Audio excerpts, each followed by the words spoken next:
Hello, folks. First episode of Burning Platform for 2021. And it's my real pleasure to have my good friend and CEO of Ventana Research, Mark Smith.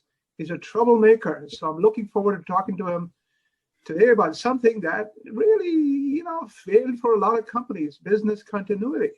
Mark, thank you for joining me. Hope you're having a good 2021 so far. Why don't you spend a minute or two describing Ventana and yourself? Yeah, thanks, Vinnie. It's great to be here on your show. I'm excited to be the first one of the year too, which is fantastic. And happy New Year and health to everyone who's watching. Yes, as Vinnie pointed out, I'm the CEO and Chief Research Officer here at Ventana. 2020 was a challenging year, but it was also our company's 18th anniversary. So I guess we've kind of grown up. We're an adult now. But having an industry analyst firm over 18 years gives you a little bit of optimism and maybe a little jaded perspective from time to time, as Vinny and I know. And we're starting this year. We actually are really looking at a pretty progressive agenda and focus on how to help businesses with technology. And as Vinny alluded to, we're actually, I guess, a sneak peek. We're actually going to be announcing here shortly a new expertise focus area around digital business, which I wouldn't say necessarily is a new topic, but the way that we're looking at it to how to help business really get the maximum potential from their technology, and part of that digital business focus that we are launching here is the topic that Vinny's going to grill me on, I hope, around business continuity, because again, business continuity is not a new term. Organizations have, kind of talked about it. Many IT leaders have done things about it in regards to DR, disaster recovery, and some level of resilience. But there's been some pretty stark awakenings in 2020, as we all know, when it comes to the business side of business continuity and even the technology side. So that's a little bit, Vinny, and look forward to our conversation. So, Mark, 2020 in many ways was a black swan year, right? Tough to plan business continuity when you have something you've never seen in your lifetime or maybe once in your lifetime. But I actually call it a black swans event, right? We had a health crisis, then a financial crisis, then a diversity crisis, and parts of the country had a sustainability crisis. My God, there's no business school that prepared us for multiple crises, one after another, right? So what did you see about business? How did the business continuity work last year? I mean, did you see any shining examples? Somebody basically coping somehow? Talk a little bit about what you saw.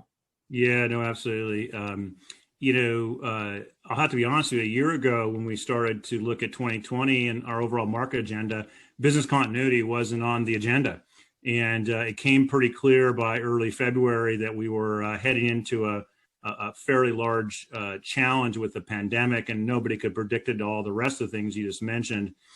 And so we really set back as a team, as an analyst and research team, to say, okay, what should we be doing to help guide business and technology leaders, and clearly find a way to talk about how to address Black Swan events, as you pointed out. And you recently had one of my colleagues, Rob Kugel, on, who's pretty passionate about educating finance leaders around Black Swan events and risk mitigation and financial performance and anything in between. So, on the business continuity side, we stepped back and said, okay, well, what are really companies doing from a strategy and planning perspective? What are they really doing from a program and process?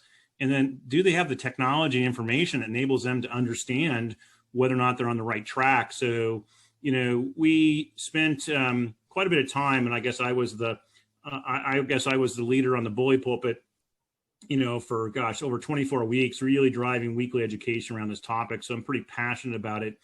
And the opportunity that companies had was to, okay, fine, we're going to put Band-Aids on all the things that didn't work when everybody went from work from home or closures. But if you step back, that's, a pandemic is just one type of Black Swan event. And you pointed out many others that impact, everything from global trade to supply chains, demand chains, distribution, right? We all kind of joke, well, where's all the toilet paper and the paper towels, right? I mean, if you think about it, all the downstream effects from the pandemic, along with, all the rest of the, little moments of chaos that impacted everything from the Gulf Coast to, a flooding of Dow chemical plant in Michigan. All those actually are small little tremors of Black Swan events that can actually ripple and have an impact. And planning is really important. So, as you look across the whole business spectrum, last year, organizations, a lot of them had to well, how do we become responsive to our customers if everybody's working from home and has ineffective Wi-Fi or unsecured Wi-Fi? How do we help them, support the kind of communication collaboration through traditional call centers, which now have to be kind of multi-channel contact centers? And these aren't new topics. It just happened to be that many organizations hadn't put those into place at the pace that they should have and transformed. And we saw, just hundreds and hundreds of organizations that were able to pivot pretty fast, bring in a tiger team, and address some of these frontline issues. Now, of course, digital companies, the ones that we all started to appreciate, or maybe appreciate more than others, the Instacart or DoorDash or Uber Eats, right? They were already digital examples of that streamlining process of business continuity that has to operate, but everybody else was not fully ready. And that really pivoted a big focus on where do we have to drive this whole customer engagement, customer experience to sustained? What's the organizational readiness to respond? Just look at field service. Another example, Vinnie, is, it's like, how do we adapt our service organization to be able to respond to issues and across any industry, whether or not it was your air conditioning or heater to issues you had with your vehicles. I mean, you just think of all the things that had to be really pivoted pretty fast to be able to support field service, who was already distributed and virtual to some extent, but the corporate teams weren't prepared effectively to be able to operate across, hundreds, if not thousands of homes that were orchestrating that response timeframe. So there's a couple of examples there to hopefully put some color on the challenges that many companies face and had to overcome, not necessarily as a long-term strategy, but address the immediate term and then start to think about 2021 and beyond. Yeah, Mark, you make a great point, because I heard the word resilience quite a bit. People snicker at the word resilience, but the fact is nobody knew it was coming. So reactive behavior became hugely important. I started telling people agility is better than anything else, right? And so in that point of view, how did you see people look at business continuity and say, let's not over-engineer the continuity part, let's focus more on agility, right? So let's look at what are our core strengths and how do we pivot quickly. Yeah, no, it's a really good point, because you can't get to the agility and have any level of resilience unless you have a workforce that actually is able to adapt, right? And I think many organizations stepped back and said, wow, we kind of took it for granted and everybody's fine. But, after week, the question is now, well, having agility is having the people from the leadership to the front line that are able to pivot and work in a continuous manner. And many organizations didn't necessarily have the processes, maybe some feedback technology to get from the workforce of, is their mental health and their stability of them operating with their family and everybody in the house, and issues of, risk points. I mean, the reality is that the agility side comes back to the top of the, leadership of every organization is looking after the people, and how well was the workforce engagement and experience to support their needs and to adapt and have flexibility. Because even salaried employees, listen, it's like, a lot of families had kids at home, and, they can get up early in the morning, but they got to take a break. And, and then, it's not like their day is a full 8 hours sitting behind a Zoom window like this one with you. So there's all these things around flexibility and to be able to adapt and really kind of get back to some of the I would say kind of the employee health, employee communications, But it's not just about employees. I mentioned workforce because remember, we've got contractors, suppliers. I mean, corporations are made up of a fabric of people, all the way to gig workers. And that takes a comprehensive, more cohesive approach that I would tend to say, and talking to some of the folks in my team that lead some of these stuff, and even CHROs were not as probably fully prepared as they would like to get the more continuous feedback on the readiness of the workforce to address the point you just made around agility and resilience, right? So Mark, I mean, one of the risks is having survived 2020, people are going to say, screw business continuity. We'll just react to whatever is thrown at us, right? Have you learned from 2020? Is business continuity going to evolve? What are you hearing from your customers?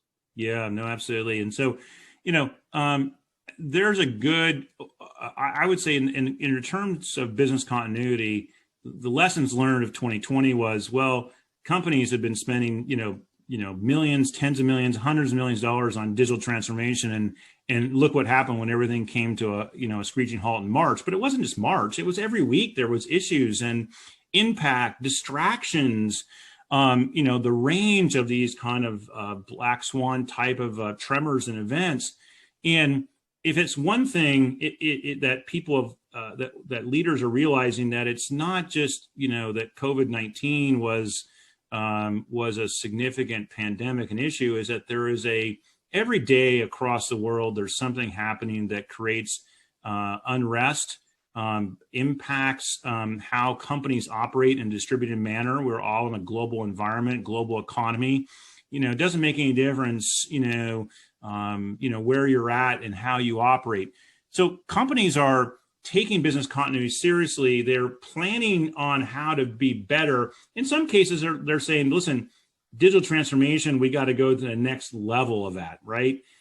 So if it goes that they've listen, we're on our third generation of digital transformation, our next wave for 21 and beyond, which we've seen, is to address issues around agility and readiness, so that we can actually have continuity in our organization. That's fine. They don't have to call it business continuity, but they do need to worry about the business side of continuity, not just the technology infrastructure, but the people and process side. For me, mission accomplished if organizations keep this as a top priority, a lens for executives to review business cases and investments that the organization is making. That is actually what's important here. Not necessarily a term, but an actual way that they approach it and how they actually use it on a continuous basis. That's what really matters, Vinnie. Mark, you mentioned, little ripples around the world. It reminded me that Shell, the oil company, used to do scenario planning. I mean, they in the early 70s looked at what would happen if there was a major supply chain shock. In that case, it was OPEC, right? And They were, as an organization, reasonably ready. What I've seen in the last, I'd say 10, 15 years is we've become very siloed in our planning. So we have financial planning, we have operations planning, but there doesn't seem to be any long-term enterprise-wide planning, right? The scenarios that Shell and other oil companies are pretty damn good at, because they can look 5, 10 years out and say, we see this disruption coming, renewables are going to affect us this way, et cetera, et cetera. Do you see a move back to more long-term planning as a way to, not just see around the corner of it, to have some visibility, guys? Let's not be surprised. Yeah, no, it's absolutely true. And it's funny you bring up long-term planning. And as you know, our company and through Rob and my team's leadership has been focused on planning for the 18 years. And and he's done quite a bit to kind of re-educate, because a lot of people forgot about it's like, oh, long-term planning. Oh, yeah. Scenario planning. Ooh, yeah. Economic planning. What are all the external factors that impact our financials, but not as our financials, our business health. And what's our responsibility? Do we have a fiduciary responsibility? Do we have a responsibility to bring these issues to the board? Is this an executive team mandate? So organizations, I would say, have more slowly begun to realize this is critical. They also realize to reconnect, as Rob would say, in the good old days of integrated business planning, is how do we actually provide this level of continuous planning that connects top down, bottoms up, and actually can do these kinds of scenario type planning for the long term. And long term for a company might just be 2 to 3 years, and that's fine. Because they might be just having a 5-quarter, kind of rolling quarter kinds of planning exercises based on kind of the knowledge and industry they're in. Of course, longer supply chains have much, longer planning cycles based on manufacturing R&D, but planning is critical. And that's why planning is part of business continuity, because, the question is, what's the impact to the continuity of our processes if certain things actually are not able to operate for whatever period of time, without whatever amount of resources. And so you're bringing to the table some of these things that are critical. And I think that planning is not just an exercise. It's frankly a management principle that has to be established within technology to support it. And it's not just about more spreadsheets. It's about the fabric of how we operate on planning across the enterprise. Mark, I don't know if you deal with many government, local government and other entities, but to me, the whole planning failed over there, right? Our pandemic modeling was so chaotic.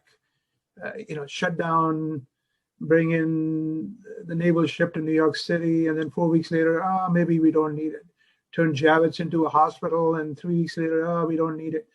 We did a lot of knee-jerk back and forth, right? Do you think our government, especially local and public health, has seen the need for better preparedness, better planning? Because their guidance actually screwed up a lot of business planning, right? I mean, people couldn't plan when to open, when all the protocols were all over the place. Have you heard anything from government bodies on? Yeah, the key, I think the pressure points for a lot of the planning have been at the state level. Let's be honest, right? Governors having some level of flexibility, but we've seen it more recently, and obviously just trying to figure out how to put vaccinations in people's arms. But if you go back last year, what impacted the mental health of a big chunk of the population was unemployment claims, right? I mean, how many state governments do we see that actually couldn't handle the volume? Their systems, fell over. They didn't have the people to respond properly. They were digitally ineffective or digitally incompetent. And so many states actually just could not respond fast enough to federal guidelines and policies and taxes, and whether or not it was PPP to tax rebates down to state level. Like, well, what are we doing for unemployment? And, here in the state of Nevada, it's pretty significant challenges in the employment side of things. And, fired their outsourcer, it's like they're churning through trying to find the right answer, because they don't necessarily have the right kind of strategy and plan how to actually do the kind of business continuity plan we talked about. So we see this quite a bit at the state level. We don't really do much down at the local city, county level. The states are really the pressure point in trying to adapt to federal guidelines. Federal level, of course, there's lots of planning, and depends on what kinds of planning.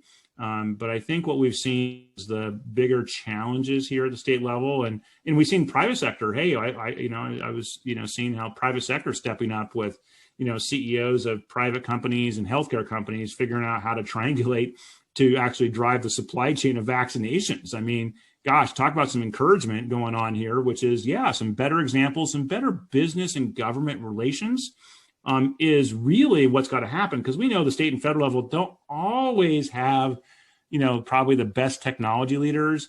The processes, they're lengthy, the games they've got to go through. So there needs to be more business government relations here on the technology side. And I think that a lot of that has failed over the decades of technology transformation, generally speaking.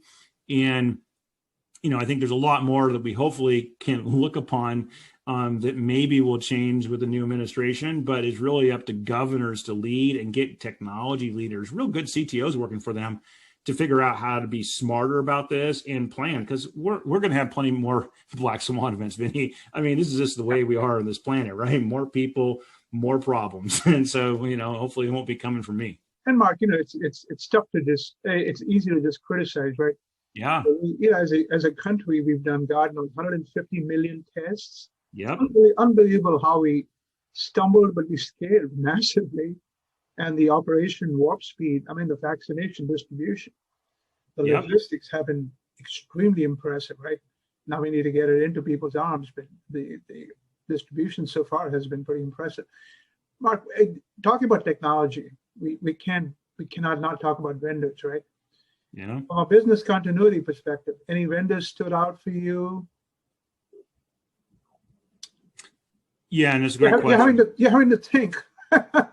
Well, so are there out of the box business continuity applications? No, because business continuity is really a methodology and a program to help ensure that you've got the right processes for addressing, basically some of the fundamentals around risk mitigation and overall planning.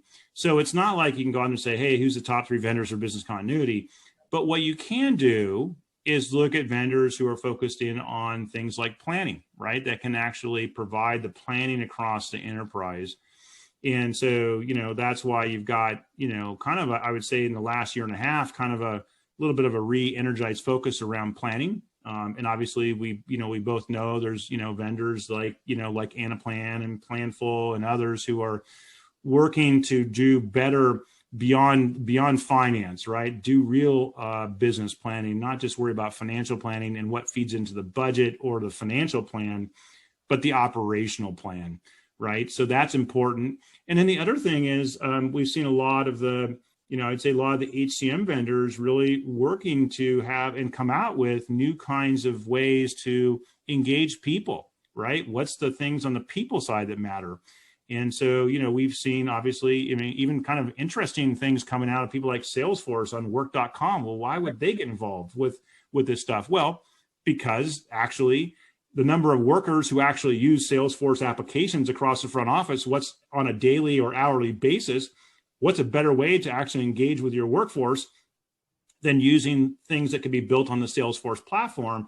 But it's not just Salesforce. I think you can look at kind of the HCM players who have done the kind of employee readiness, employee health type stuff, Oracle and Workday and others. Workday briefed me on their diversity vibe, VIBE, and they're going to brief me soon about their vaccine management module. So it's good to see them get out of their comfort zone and do a lot more. Yeah. Well, and you obviously saw their big acquisition of Slack. So, if they can become kind of the collaborative framework, where, applications are interacted with, you can check in on employees, that's kind of an interesting pivot for them.